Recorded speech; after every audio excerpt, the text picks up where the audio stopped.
Hello, good morning, social media. It is Saturday morning, so I am continuing my series, Models and Mentors. This is Models and Mentors, part 9. I'm calling this one, You Have to Do More Than Just Want It. As a believer or as a man or woman that is chasing after God's best for their life, you have to do more than just want it. Listen, if you're in a situation that you don't like and you want to get out of it, everyone, I would tell you, in your situation may not like it, and they also want to get out. But you have to do more than just want it. You can't just say that you want to do better. You have to go after it, which is what I'm going to talk about today. What really started this was the other day I was talking to my sister-in-law, and she was telling me about a young man who is born of immigrant parents from the Dominican Republic, like me. And the young man was saying to her, hey, I want to meet your brother-in-law. I would like to even meet your sister because I see them as self-made. I don't know anyone who is self-made. And so first of all, let me just address that no one is self-made. And no one that achieves any level of success at any point, whatever we consider to be success or greatness, no one, not one of those people are self-made. Either they had people supporting them or they had people guiding them. And in most cases, they had both. So they had a support system and they had great mentorship. And so that's why they got to where they are. Don't think that they're self-made. No one is self-made. Now, first of all, of course, we know that we're God-made, not self-made. But I'm just saying, even from a human point of view, no one is self-made. But anyway, let me get back to the young man. So the young man is saying, yeah, I want to meet him. I would like to be mentored by your brother-in-law because I don't have a mentor. You know, I don't have anybody like that can help me. I don't have a father. I don't have a relationship with a father. And so as she's telling me this, I'm like, man, I'm empathizing. I'm like, yeah, I could relate. I didn't have a relationship with my father. I'm a child of immigrant parents from the Dominican Republic. I grew up in a you know, not the best situation in East New York, Brooklyn, all of these things I'm connecting. And then what really got me upset was that she said, oh, well, I gave him your number months ago. And I told him that it was okay, that he could reach out to you. And obviously he never did. And so this is what got me hot. This is what got me upset. People say that they want it, right? Everybody says that they want it, but what are you doing? What are you going to do to get out of the situation? When you are presented an opportunity, you have to have the courage, the boldness to do something about it. You have to want to get out. You have to want to do better, but everybody wants it. They say they want it, but you have to do something about it. So as I was meditating on that situation and how upset I got about it, I thought about three people, and I'm going to mention the three people in this video. I thought about my mother, my wife, and then myself. So my mother was born in La Vega, Dominican Republic, in the countryside, in the country. She was raised with no running water, no electricity. I guess, you know, you would have to, from a socioeconomic status, kind of categorize my family at the time as being poor. My mother was, of all of her siblings, and I think there were 12 of them, my mother was, I think, got the highest education, and she went to the 8th grade. My mother got an 8th grade education, and she was, I think, the highest of all of her siblings. And she wanted to get out, right? Like everybody wants to get out. But here's the deal. My mother used to say, her and her cousin Melania, they used to say, we're going to New York. We're going to New York. We're going to get out of here and we're going to go to New York. And you know what people did? People laughed at them. People laughed at them because they were like, yeah, everybody wants to get out, but nobody, you know, is actually doing what is required to get out.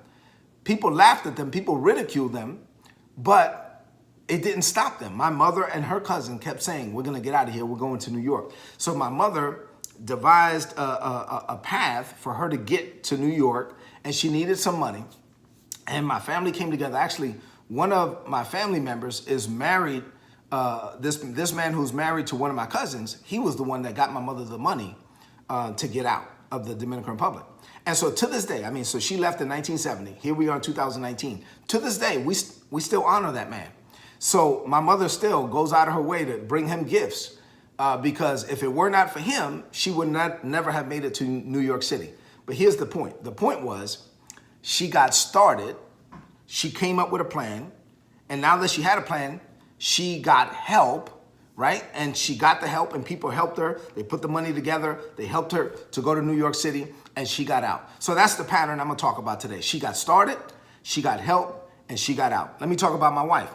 My wife was born kind of like my mother, right? In the countryside in the island of Dominica, no running water, no electricity. Yes, socioeconomic status would be poor, without question. But something happened with my wife. My My wife was raised by a grandmother. Her grandmother told her that she could be a nurse. And my wife believed it in her heart, and she never let that thing go. So she was like, man, I'm going to be a nurse. I'm going to be a nurse. Long story short, she got to the United States because of her father. She joined the U.S. Army. And when it was time for us, Isabella and I, to decide what path she was going to take in school, she chose to be a nurse. And when she chose to be a nurse, she got help. The favor of God went before her. And so she got started, she got help, and she got out. Now, Isabella is where she is now. She's the CEO of her own company. She is a perioperative nurse by trade and by education. But she got started, she got help, and she got out. Myself, I don't like to talk about myself, but I was raised in East New York, Brooklyn. Obviously, everybody I knew wanted to get out of the ghetto. Everybody wanted to get out. But I joined the Army at the age of 17 just to get out. I joined the Army, and when I didn't know what I was doing, and I didn't know what I was going to do with my life. But I tried to do everything I could in the spirit of excellence. People noticed me. I asked for help. I got the help. I got started. I got help. And by the grace of God, when I retired from the United States Army 25 years later, I held the highest position in my career field in the whole United States Army by the grace of God, right? But you saw the pattern. I got started, I got help, I got out. So let me say this as I begin to wrap this up. I really want to talk to young people today. Listen to me. I don't know what situation you were born into. Maybe you're not very happy with the situation that you were born into. You could not control that. You don't control where you were born into, but you can control whether or not you stay there. Let me give you 4 things in this video. Number 1, you got to get started. You got a dream, you say you want to get out? Yes, but you got to get started. You got to do more than just want it. You have to get started. You can't be the person that's always about to get started, or like in the country they'll say, finna get started. No, you got to get started. You can theorize, hypothesize, strategize, analyze all you want, but at some point you got to get started. So get started. Number 2, after you get started, do everything that you do with a spirit of excellence. When you start doing everything that you do with a spirit of excellence, you are going to get noticed by other people, and people are going to want to help you. So number 3, once you're in that position, once you're doing everything with the spirit of excellence, then ask for help. Swallow your pride. This young man had my phone number. He didn't call me. He didn't text me. Ask for help. You say you want mentorship? Ask for mentorship. And because you're showing that you are a person who is worthy of the investment, because you're doing everything with a spirit of excellence, then people are going to want to help you. And then number 4, and finally, follow through with whatever your mentor tells you. Listen, and this is, for whatever reason, hard for young people today. Just do what you say you want mentorship. You come to the mentor. The mentor tells you what to do, and then you don't want to do it. Come on. That's ridiculous. Follow through and then follow up. Yes, you're a grown man. You think you're grown. But listen, you got to do you're the one that said you needed help. So then do what they tell you to do. It's really that simple. Do what they tell you to do, whether you like it or not.